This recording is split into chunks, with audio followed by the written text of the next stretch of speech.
Вот вам 1 сентября. Да.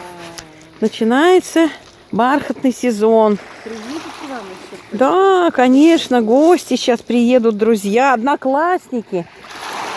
Вот они сейчас проведут там митинги в Москве и приедут.